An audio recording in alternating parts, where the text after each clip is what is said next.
Hi, how are all of you? Thank you so much for having me. Thank you, Black Hat, for accepting this proposal so that we can have this discussion today. So without further ado, yes, we are going to talk about how communities can move forward after instances of sexual assault. And I know in the, is that clicking me or is that clicking you? It's my necklace. Welcome. Okay, so I'm the Wellness Program Director at Cornell University at the College of Veterinary Medicine. And so just as a general heads up, I just want folks to know that we are going to be discussing, of course, issues of sexual harassment, sexual assault, rape, and abuse. And I just want folks to remember to really take care of themselves. These are topics that affect all genders, all orientations, all races. It is not discriminatory. So if you are feeling like maybe some of the subject matter that we talk about, even though we are going to focus more on what to do after incidences like this occur, we're not going to be delving so much into the actual incidences. But I just want folks to remember that, if you need to look at a phone, if you need to kind of, disconnect for a little bit, or if you need to step out, please do so. No one's going to be offended, least of all me, okay? So our goal is by the end of this presentation, you will know how to support and respond to someone who lets you know that they've been sexually assaulted or that they've been harassed, how to respond when someone that you're close to has been accused, and then also some tools to take back to your communities, things that will kind of really get your creative juices going, really thinking about how are you defining your own unique community, whether that's an institution, an organization, whether that's online, whether that's a face-to-face community, social community, that how can your community really creatively and uniquely that fits your group move forward in how to address these issues. So for some basic definitions for everyone, so we're all on the same page, we all have to be defining it the same way for this conversation, right? Sexual harassment, employment decisions that, infect someone's hiring, firing, their promotions, awards, the result of submission or rejection of an unwelcome sexual conduct. And then for this, any activity that creates an intimidating, hostile, or offensive work environment for members of one sex, whether that's by a supervisor or by a coworker. And those activities don't have to only occur at work. It could be off-site, it could be on a work trip, it could be something that has occurred outside the office, but is impacting the work environment, okay? When it comes to sexual assault, there is kind of the general sexual assault umbrella that rape tends to fall under, but a lot of people just say sexual assault because it includes generally all non-consensual sexual contact. And so also involving this, a person cannot consent because of age, of course, if they're a minor. Disability, if they have intellectual disabilities, they're not able to consent, or if they're under the influence of drugs or alcohol. And of course, the list of all these sexual assault, by threatened physical force, coercion, intimidation, and pressure. And I'd also like to be clear, I know that these are a lot of words on these screens, but I just want to let folks know that when they told me that these would be all slides that would be released to all of you at the end of the day, I wanted to make sure that folks who didn't even get to show up would be able to refer to those slides and still know what we were talking about. So I apologize if the slides are a little wordy, but please use them as a reference. Please download them, refer to them. I wanted to make them as easy for you to refer back to, and also easy for someone who maybe didn't show up to be able to kind of glean some information. I want everyone to have this knowledge. And of course, rape being the non-consensual oral, anal, vaginal penetration of a person, of body parts or an object. A lot of folks don't know that it actually doesn't have to just be a body part. It can be an object as well. So this is actually a slide that has been it's a graph that's used by actually a lot of advocacy groups, and I think this really really well depicts the idea that there's levels, right? There's ways that violence just doesn't occur out of nowhere. Sexual violence never occurs out of nowhere. It is built and sustained on a lot of things, and some of them happen in much younger spaces. So I think if you can, you can't even see that. That's a shame. Okay. So as we see in the victimization section, the idea of boys will be boys, rape jokes, locker room talk. And I want to be really clear to talk about in this section that within that victimization section is also discussion around, be a man, don't cry, pardon my French, but don't be a pussy. When we hear things like that growing up, these are all additional ideas of victimization that we hear of all genders, right? And then it goes up that victimization is entirely built and founded upon creating a power dynamic. It's about creating that so that as we go up further, the degradation, the removal of bodily autonomy, that power continues to widen and widen. And that's what sexual violence is about. It's about power. It's about control. And this all starts at a very early age, and it's, throughout our entire society, right? So common ways that people respond to sexual violence. So if you're a survivor of sexual violence, in that moment you may experience fight or flight. A lot of people know about that one. Very few know about freeze, that your body may just freeze. And things happen, and you're just like, I just couldn't move. I don't know why I couldn't move. I couldn't say anything, just nothing. I was just so shocked. I just was frozen. It's a very, very common reaction. Fear and anxiety, loss of control, nightmares, anger, trouble concentrating, depression, disrupted relationships. It's very common. Also, increase or decrease in sexual activity. When a survivor of sexual assault, after the trauma that's occurred, there tends to want to be a lot of distance, right? They want distance from the assault, and so sometimes that means a complete decrease of sexual contact. They don't want to go out, they don't want to see anyone, they don't want to go out on dates, they don't want to have maybe sex with their partner.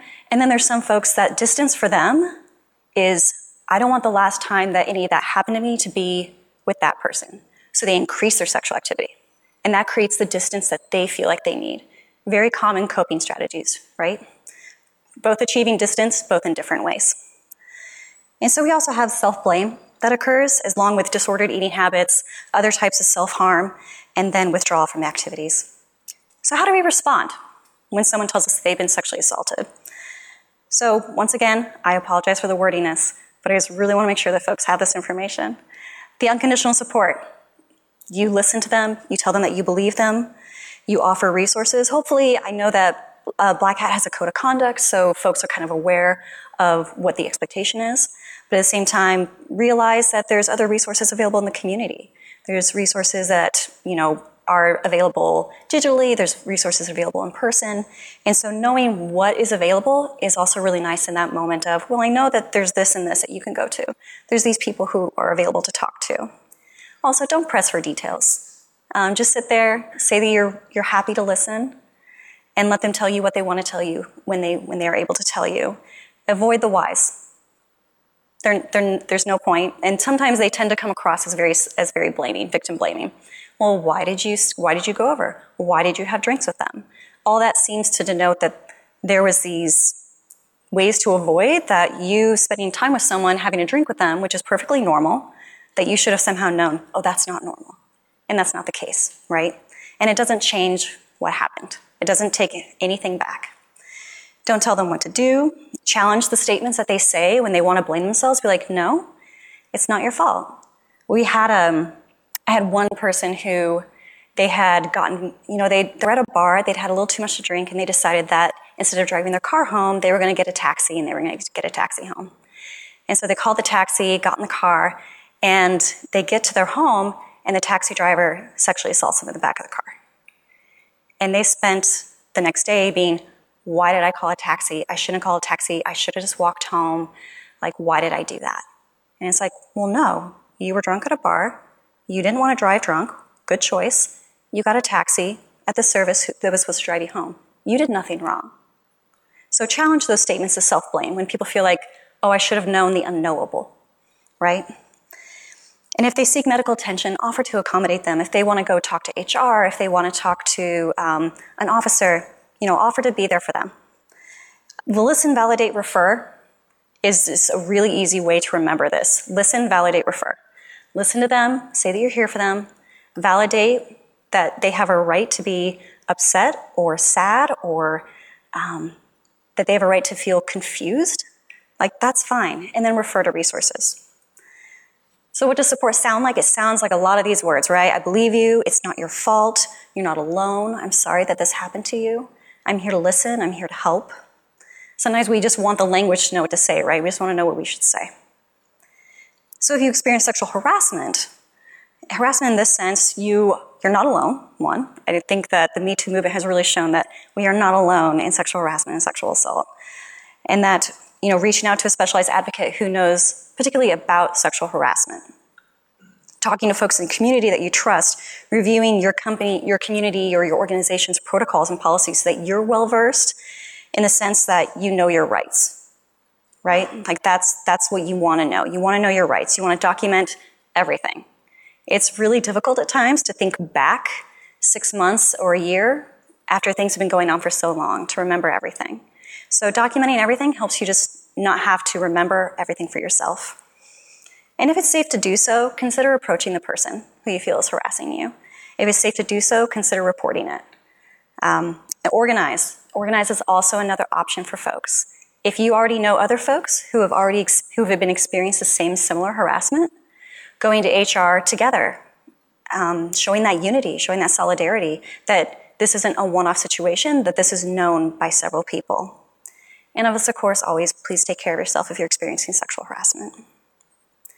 As far as leadership goes, for leadership, I really think that there's ways that folks can really be more progressive and innovative about this. And I think that the tech industry, having a space where they are the forefront of so many things, not just domestically, but globally, is a really wonderful thing for us to be the leaders in innovation regarding how we handle sexual harassment.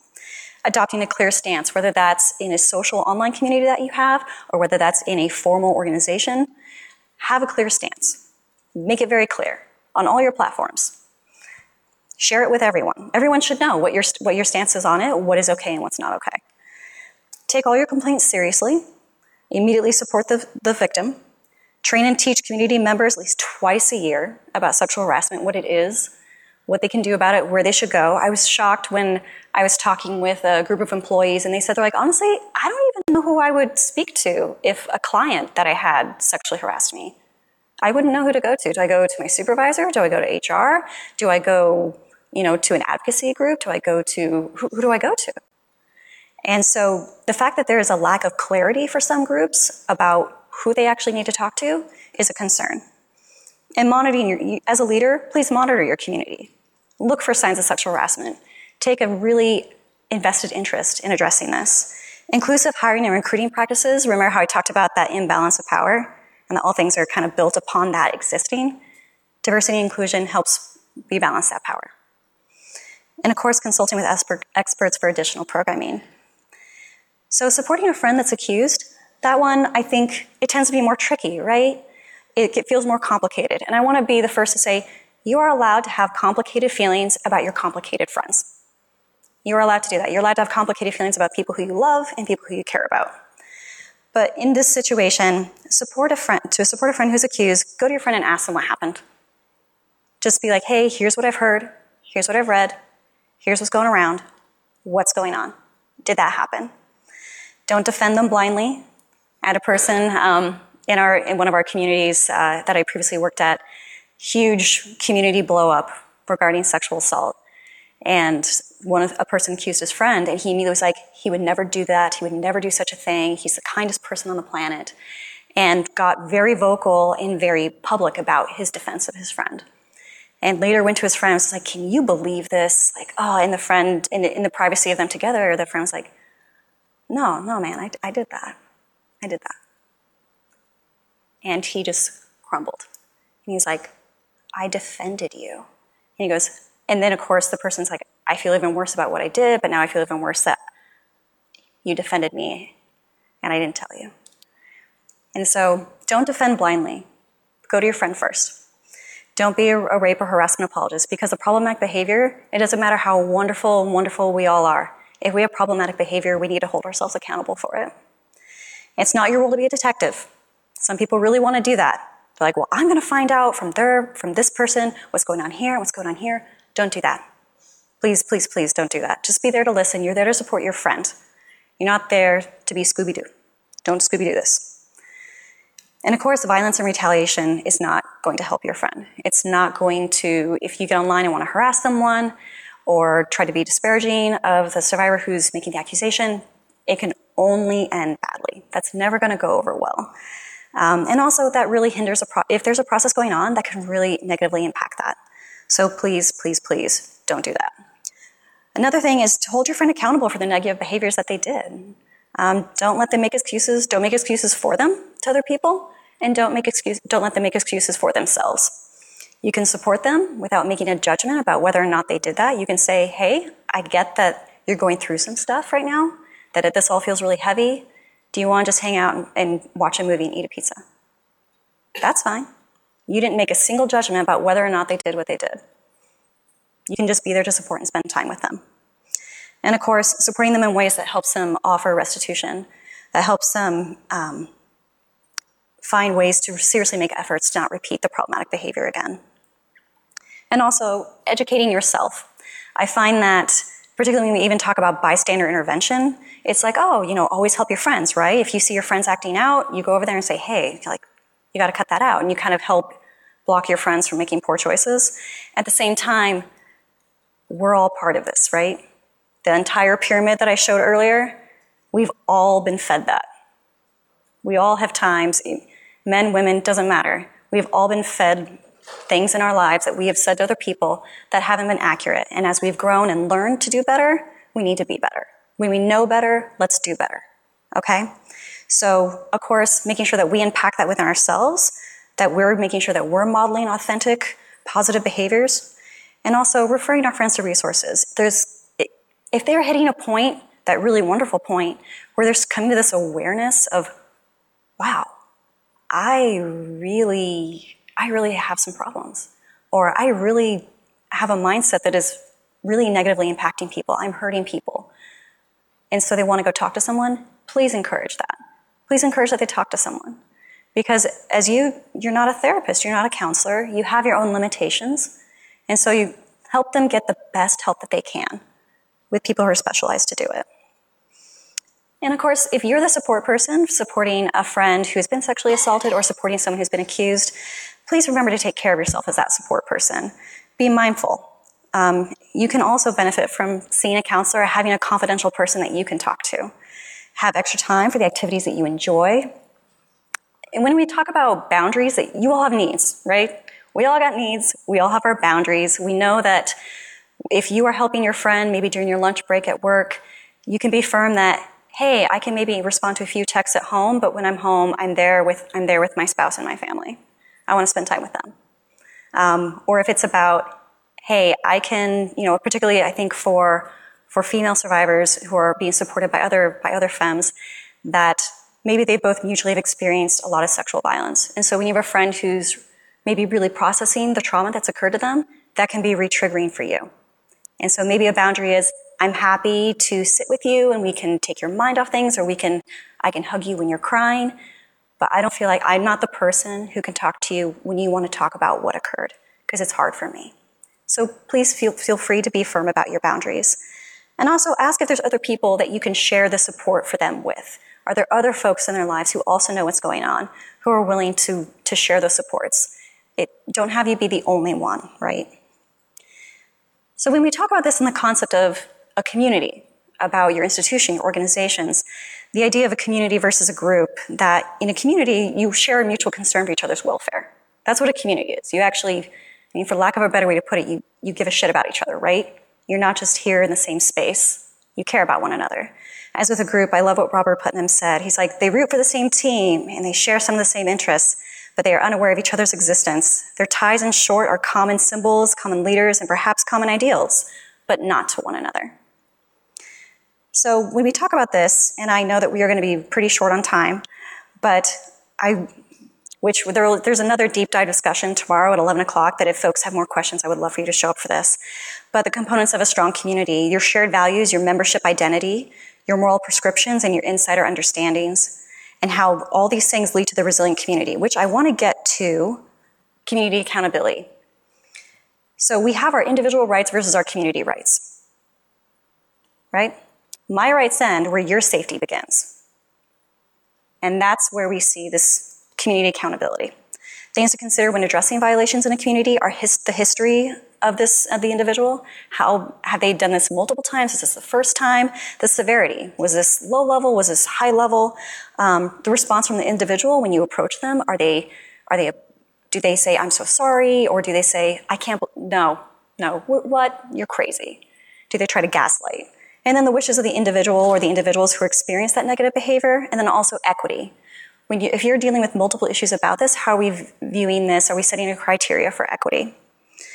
And of course, the individual accountability versus the community accountability. There's individual violence that occurs, and then there's systemic violence that has allowed individual violence to occur. So when we talk about that, I hope that folks can see this slide. If not, once again, you have access to this tomorrow. So it talks about, if I can find this one correctly, the bottom one, commit to ongoing development of all members, community, and the community itself to transform the political conditions that reinforce oppression in the workplace. So it's one of those things where is the environment already set up for this to occur? Is it only a matter of time?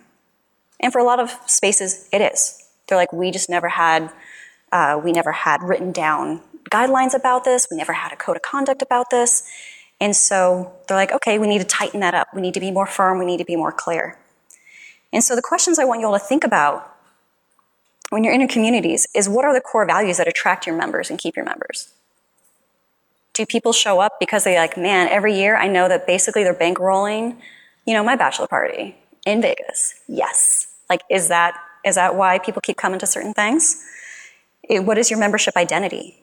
Do people identify as folks who feel like they're a group, they feel like they're a community? How are they encouraged to be members? Who do you go to find members? Where do you get your members from? What communities are they coming from? Whom do you protect? Where does the money go? Always follow the money. Always follow the money. And what is intolerable? Is it clear in your communities what's tolerated and what's not tolerated? How is it communicated to members? What's tolerated and not tolerated? And what do your members share? And who do they share it with? Who do they respect, and how do they show respect to one another? And I know that had we had a little bit more time, we would have gone more deep into membership identity. But it's important for you to identify who is the member that you actually want in your community. And is that the member are those the members that you're getting? And then also, are those the members who are perpetrating this violence in your communities? So please be thoughtful when you are thinking about your strategic plan in your community building. And so also, do members know what to do when an incident occurs? Or is it an understood process that you could ask anyone in the community and everyone would be like, oh yeah, you go see so-and-so? Does everyone already know intrinsically what would happen and who they would go to?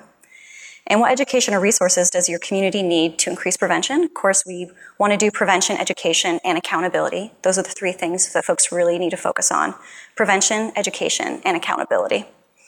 And what types of individual and community accountability work at your community, and on what levels? So there's some accountability that's going to work for lower level things, mid-level issues, and then high-level issues. You may have a spectrum of accountability, which frankly I would recommend.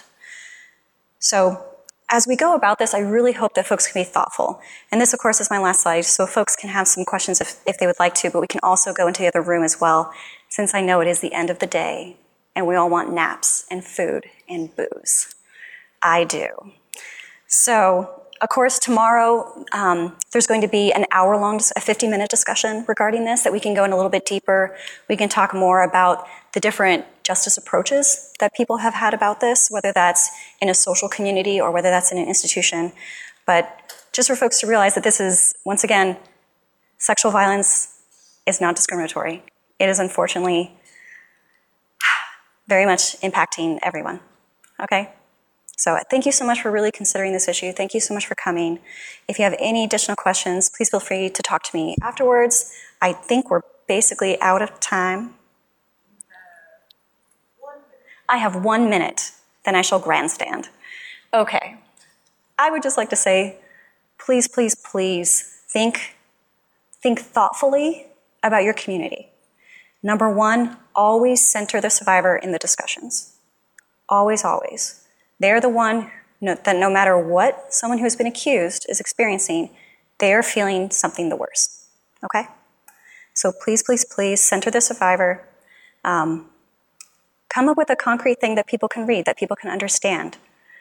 Make it known, make it clear, make it very open. The more open you make this topic, the much easier it is for male survivors to come forward, and male survivors rarely ever come forward. And we know that happens a lot. It is not rare in the male community. We know this happens a lot in LGBTQ communities, trans communities.